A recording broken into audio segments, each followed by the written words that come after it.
नमस्कार, the news birds में आपका स्वागत है। हमारे साथ बातचीत करने के लिए न्यूज़ बर्ड्स के संपादक अरुण पांडे सर हैं। हम बातचीत करेंगे आज।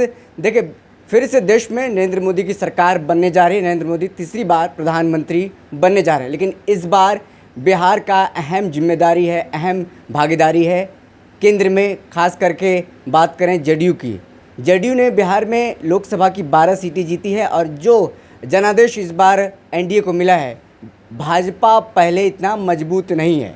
इस बार मजबूत जिम्मेदारी मिली है, भागीदारी रहेगी केंद्र में। तो बिहार से कितना मंत्री मिलने जा रहा है, कितना मंत्री पद मिलेगा मोदी कैबिनेट में सर? देखिए, इस बार 18वीं लोकसभा के चुनाव में जो जनादेश आया उसमें बीजेपी के सदस्यों की संख्या घट गई जी। कोई 62-63 उसके सीटिंग एमपी हार गए, तो अब उसकी संख्या 240 हो गई थी जी। 17वीं लोकसभा में बीजेपी के सदस्यों की संख्या 303 थी, अभी 240 हो गई है। तो आप इससे समझें कि 63 मेंबर घट गए हैं। बिहार में भी 40 सीटें हैं और 39 एनडीए के मेंबर थे जी। इस बार वो 30 हो गए हैं, तो 30 हो गए हैं तो 10 घट गए। उसमें 9 तो थे एनडीए के, कांग्रेस के एमपी थे बिहार में। और जो रिजल्ट आया इस बार, तो कांग्रेस के 3 एमपी जीते, माले के 2 एमपी जीते, राजद के 4 एमपी जीते हैं, एक निर्दलीय पप्पू यादव जीते हैं। तो जब संख्या घट गई बिहार में एनडीए की, तब मंत्रियों की संख्या भी घट जाएगी। और जो मंत्री थे उसमें आरके सिंह, जो आरा से कैंडिडेट थे, वो चुनाव हार गए। और अश्विनी चौबे को टिकट ही नहीं मिला, जो बक्सर से एमपी थे। तो 2 का तो यूं ही हो गया। अब जो जीते हैं बिहार से 12 लोकसभा के मेंबर बीजेपी से, 12 जदयू के, 5 लोजपा के, 1 जीतन मांझी जीते हैं। उपेंद्र कुशवाहा तो हार गए जी। तो क्या होगा बिहार में, कौन बिहार से मंत्री बनेगा? एक तो ये चर्चा। और दूसरी बात कि कल जब प्रधानमंत्री नरेंद्र मोदी शाम को 7:15 बजे प्रधानमंत्री पद की शपथ लेने जा रहे हैं, वो तीसरी बार लगातार प्रधानमंत्री के रूप में शपथ लेंगे।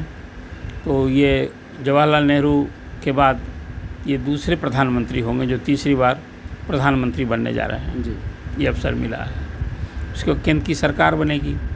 और उसको लेकर के आज ही बीजेपी के अध्यक्ष जेपी नड्डा के घर पर बैठक अभी चल रही है। आज हुई है बैठक, जिसमें अमित शाह भी थे और सभी जो सहयोगी दल हैं एनडीए के, उन नेताओं की बैठक हुई।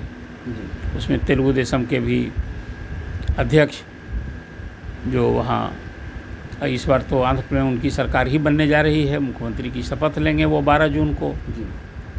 चंद्रबाबू नायडू चौथी बार मुख्यमंत्री वहाँ बनने जा रहे हैं और 5 साल के बाद ये अवसर उनको मिलने जा रहा है।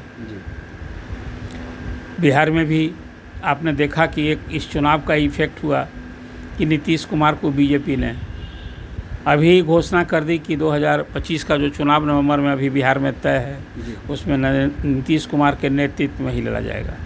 ये कहीं ना कहीं जो जदयू की ताकत या कहिए उसकी अहमियत बढ़ी है इस चुनाव के बाद, कि बीजेपी को जदयू, तेलुगु देशम सहित अन्य सभी दलों का सहयोगों के बूते इस बार सरकार बनी है।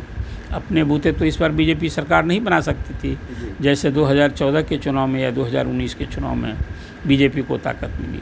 तो इस बार तब भी एनडीए की सरकार थी, लेकिन इस बार कहीं ना कहीं एक मजबूरी भी है और ज़रूरी भी है सहयोग लेने का।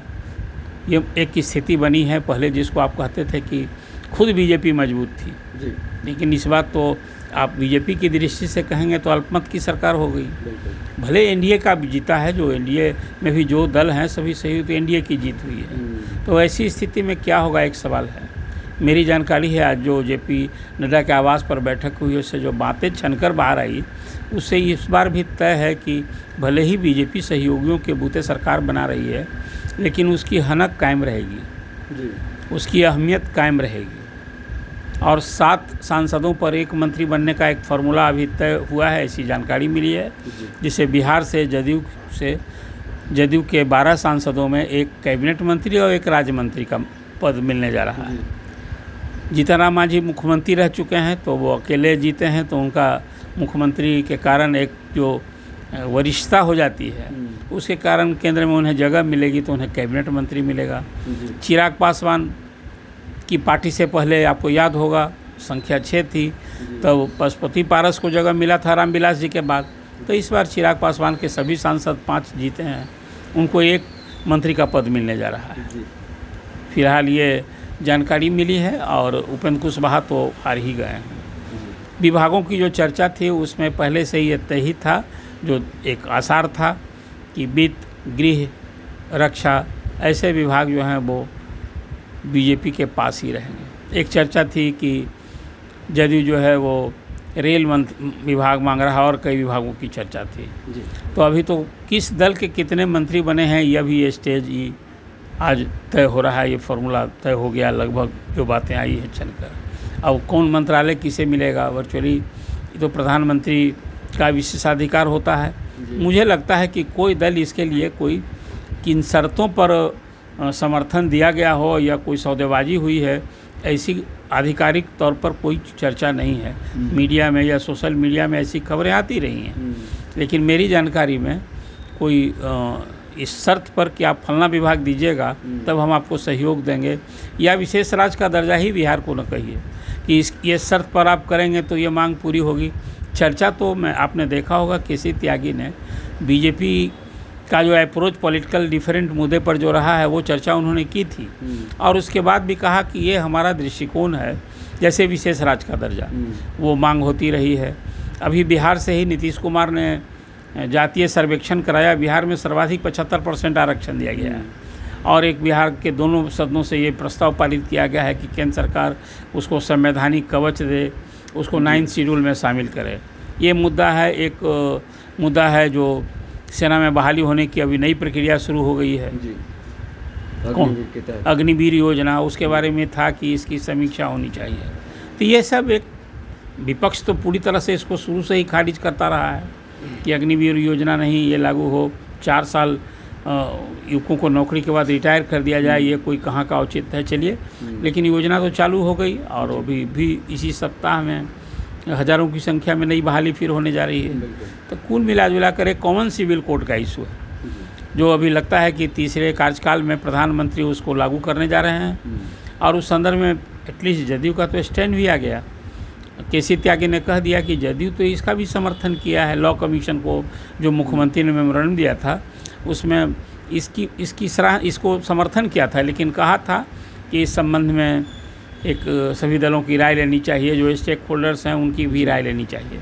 मतलब एक जदयू ने अपनी राय दी है, लेकिन करना तो अब वहाँ सवाल है कि उसमें अब एक मुस्लिम आरक्षण का एक सवाल है, जो अभी एक बड़ा मुद्दा इस लोकसभा के चुनाव में याद होगा आपको कि तमिलनाडु की सरकार से हुआ था कि धर्म के आधार पर जो आरक्षण दिए गए हैं, ये भी मैं मानता हूँ घुमा फिरा करके एक पॉलिटिकल इशू हो गया है।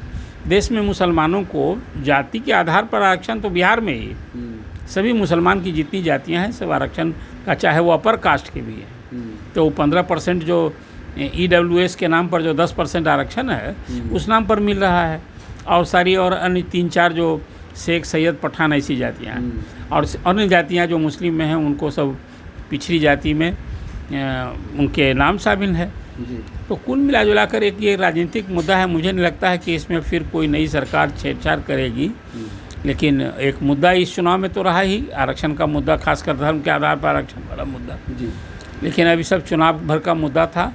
अभी सरकार के सामने जैसा प्रधानमंत्री ने कहा है कि नई सरकार होगी वो कोई बहुत बड़ा बदलाव का डिसीजन लेगी, और अब तक हमने 10 साल किया वो तो किया, और अब जो ये है एक जिसको कहते थे झांकी थी, आगे कुछ और बड़ा काम करने वाले हैं।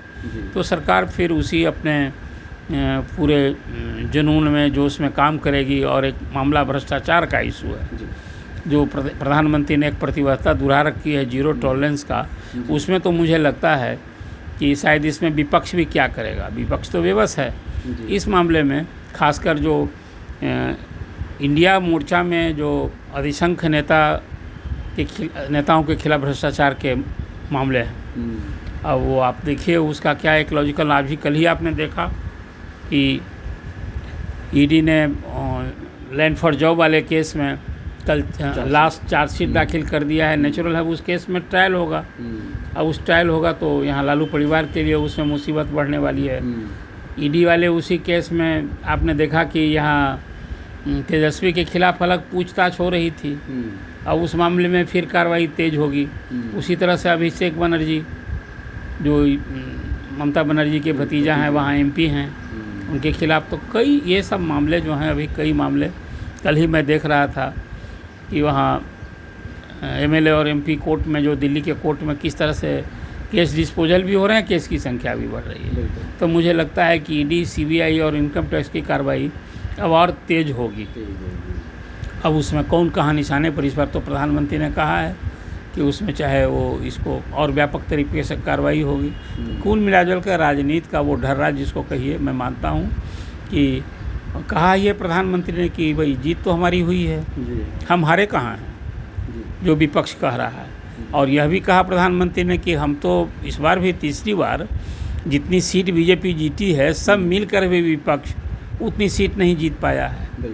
तो अभी सब तो खैर आरोप प्रत्यारोप चलेगा। आज ही कांग्रेस वर्किंग कमेटी की और वहाँ उनके सांसदों की बैठक होने जा रही है। उसमें राहुल गांधी मुझे लगता है कि लोकसभा में नेता होंगे और लोकसभा में विपक्ष के नेता वो होंगे जैसे खड़गे साहब राज्यसभा में नेता हैं। तो कुल मिलाकर 18वीं लोकसभा के चुनाव के बाद एक यही सरगर्मी अभी जो बनी है अब नई सरकार के पदभार संभालने के बाद, जहाँ अभी नई लोकसभा का सत्र होगा, उसमें सदस्यों का शपथ ग्रहण होगा, राष्ट्रपति का संबोधन होगा और फिर जो भी कार्य योजना प्रधानमंत्री ने चुनाव के पहले घोषणा कर रखी थी कि हमने तो 100 दिन का भी कार्य योजना तय कर दिया है।